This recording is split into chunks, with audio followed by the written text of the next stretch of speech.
Hi guys, Mr. H back with chapter 13. It was so good to hear from you guys again. I really miss you guys and miss seeing you guys every day. I know I'm sure it's hard for a lot of you guys, so if you need me, reach out. But we're going to start doing a lot of video calls, and you'll get to see Miss Shaner and Mrs. Hill and Miss Keller and myself. So you'll get to see all of us and talk to us and do some schoolwork with us and just hang out and have some time to work on things with us. So I hope that puts you a little bit at ease. At least we'll all get to see each other here soon. Alright, so now I'm coming at you with chapter 13 of Shiloh. Here we go. I'm back to not sleeping again. Everything I can think of to try, I've already thought on and turned down. Even thought Dad and me driving to Middleburn and going to the county courthouse to report a man who's mean to his dogs, thinking maybe they wouldn't let Judd have Shiloh back again. Dad says that's where we'd have to go, all right. But how am I going to prove it about Judd? Think about that, he says. I've been thinking about it. Do I really suppose they'd send an investigator all the way out from Middleburn to see about a man said to kick his dogs? And if they did, do I think Judd's going to tell the man? Yes, he does kick them. Do I think the investigator's going to hide out in the bushes or something near Judd Traverse's place for a week just to see for himself?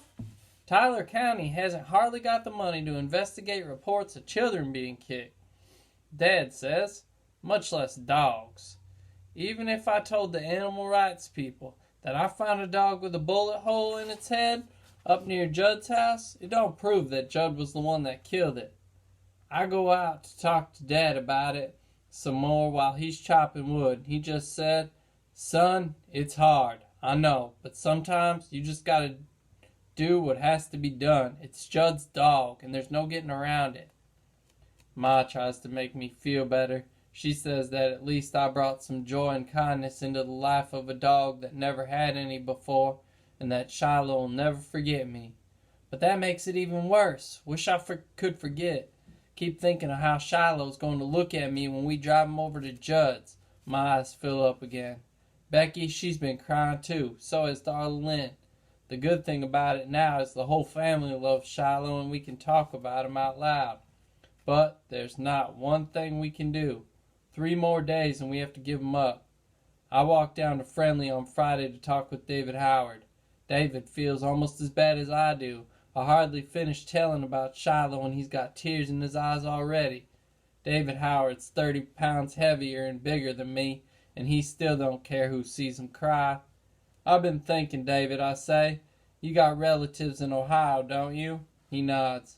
"You think any of them would take Shiloh? Could you call them up and ask them if they could drive down here to take him back with them?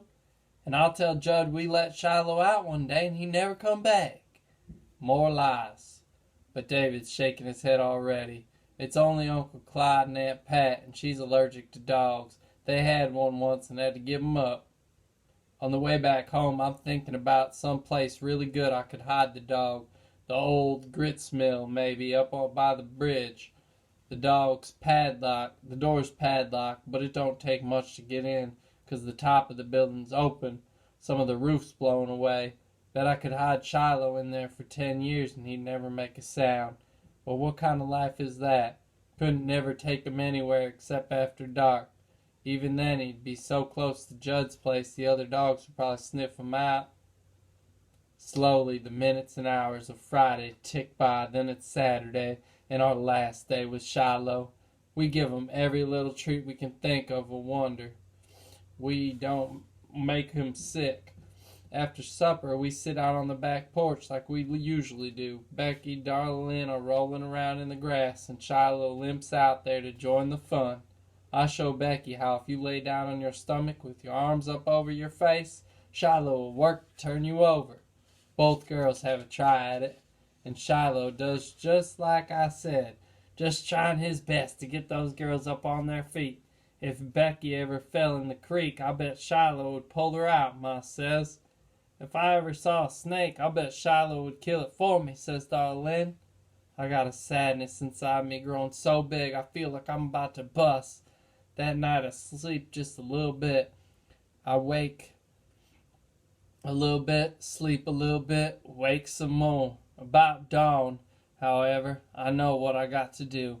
I get up quiet as can be. Soon as Shiloh hears me, of course, he's out of the box.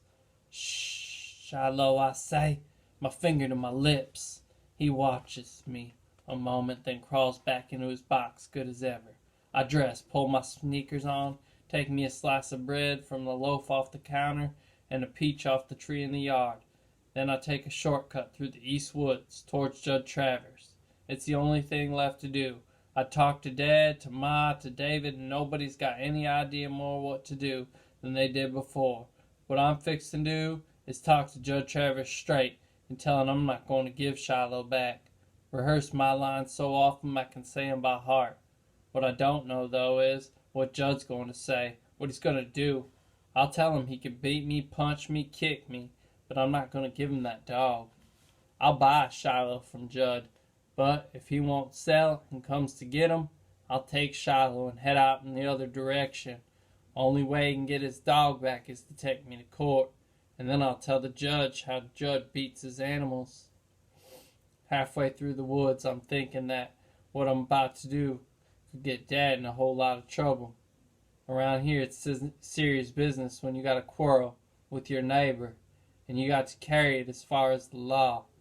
Folks ain't that fond of Judd, and most of them like my dad. But when it comes to taking a man's property, I figure they'll side with Judd.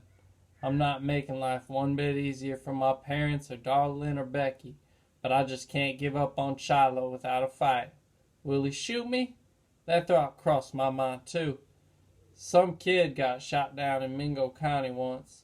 Easy as pie for Judd Travers to put a bullet hole in my head. Says he didn't see me. I got my feet pointed toward Judd Travers's place though, and they ain't about to turn back. Still, so early in the morning, the mist is rising up out of the ground, and when I come to a stretch of field, looks like the grass is steaming. Sky's light, but the sun hasn't showed itself yet. You live in hill country. It takes a while for the sun to rise. Got to scale the mountains first. I'm practicing being quiet. What I hope is to get to Judd's house before he's wide awake. Take him by surprise. He sees me coming half a mile off without Shiloh. He's lucky to figure what I got to say and have his answer ready. I want him to be sitting there on his porch the moment he gets out of bed. A rabbit goes lickety-split in front of me and then disappears. I went out hunting with Dad once, and he said that when you first scare up a rabbit, it hops a short way, then stops and looks back. That's when you got to freeze. Can't move, nothing but your eyeballs, Dad says. What you have to look for is that shiny black dot, the rabbit's eye. If you look for the whole rabbit, you almost never see him because he blends into the scenery. So I don't move a muscle and look for the shiny black dot, and there it is. I wonder what's going on inside that rabbit, if its heart is pounding fierce. No way I could tell it I wasn't going to harm it. So I go on, back into the second stretch of the woods, heading for that second field. I'm just about to come out of the trees when I stop dead still again, for right there in the meadow is a deer, a young doe.